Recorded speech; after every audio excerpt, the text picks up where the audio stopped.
Dear students, in this video we will learn about torque slip characteristics of three-phase induction motor.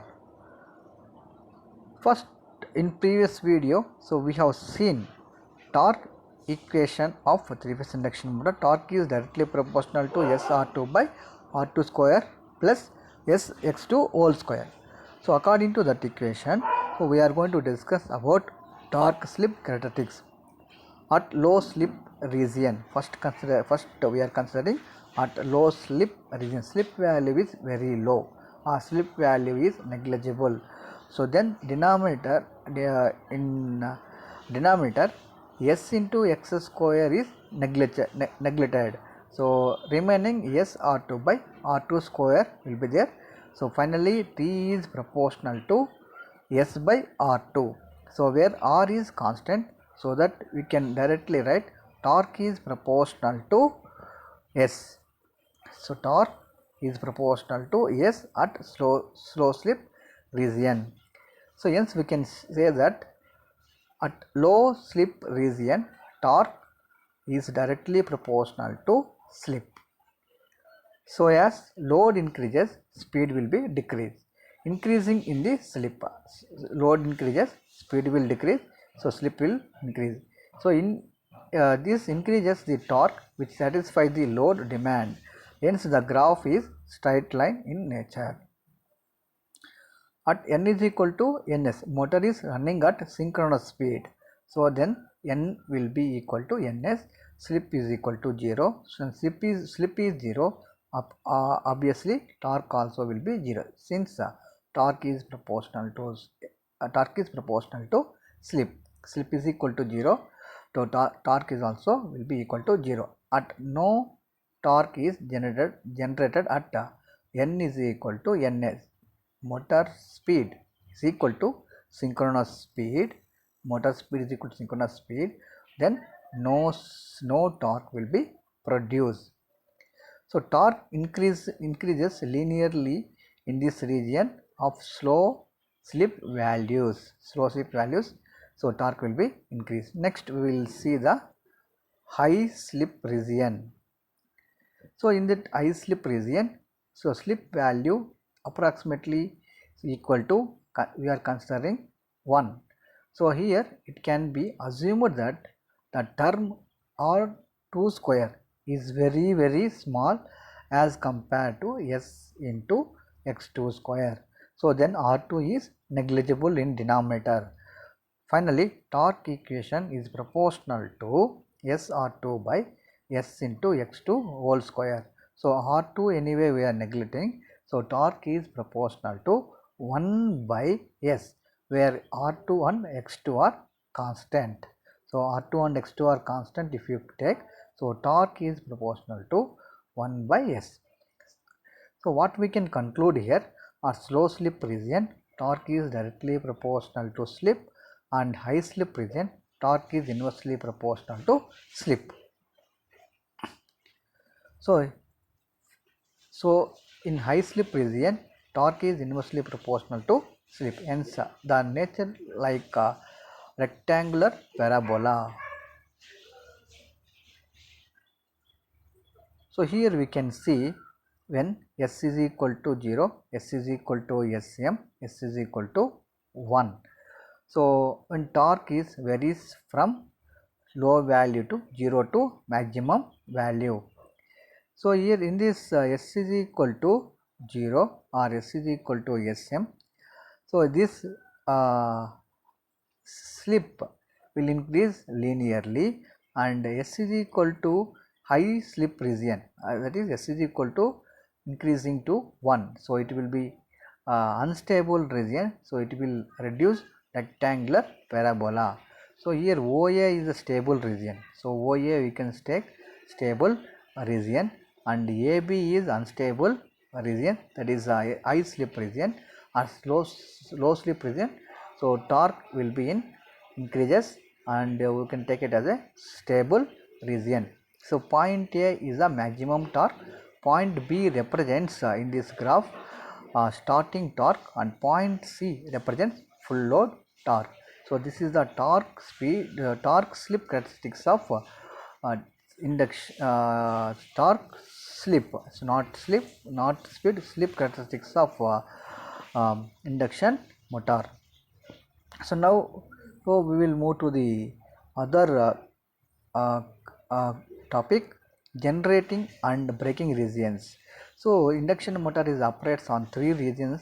So one is braking region, motoring region, generating region. So generating region operates when S is less than 0. So here generating region operates when S is less than 0. That means N value, the motor runs more than the synchronous speed, so S will be less than 0.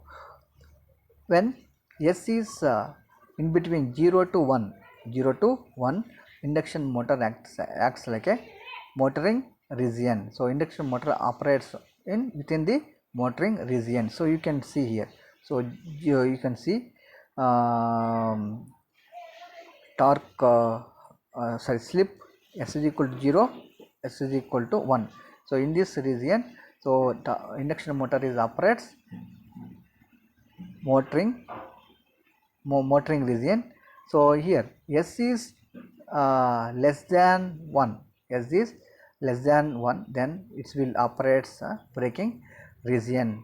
So slip is more, slip is greater than 1, so more than 1, it will be operates on braking region. See, N is greater than Ns, slip will be negative, slip will be negative, and N is equal to Ns, so slip is equal to 0, and N is less than Ns, so it is more than 1, so then induction machine works under braking region.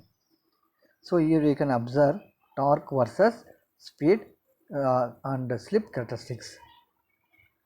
Okay.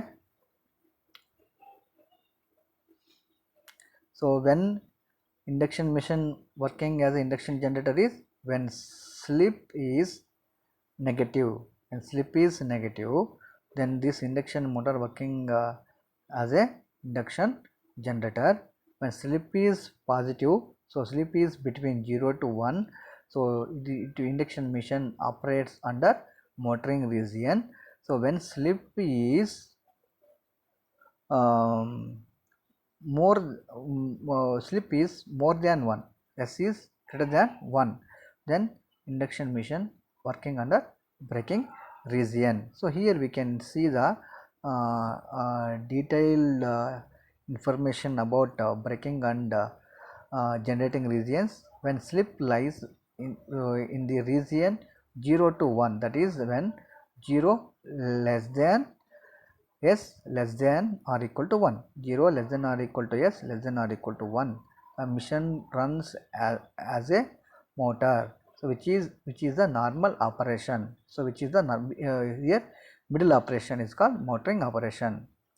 When slip is greater than 1, slip is greater than 1, so the machine works in the braking mode.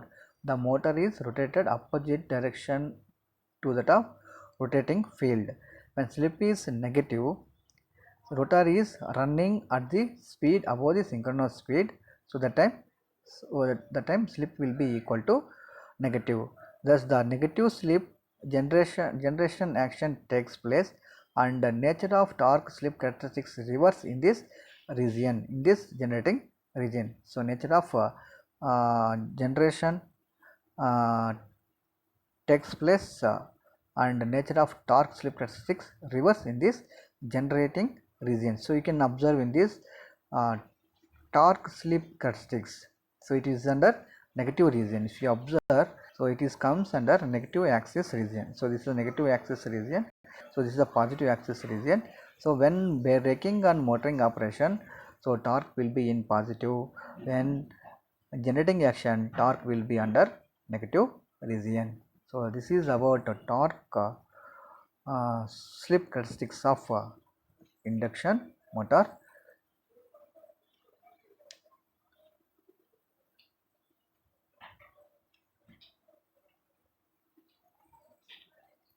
So this is the full load and maximum torque ratio. So full load torque and maximum torque, if you take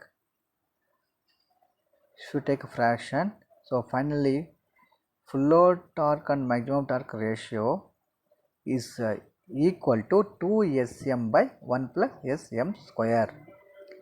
So we have to take ratios and we have to simplify, and substituting R2 by X2 is equal to Sm.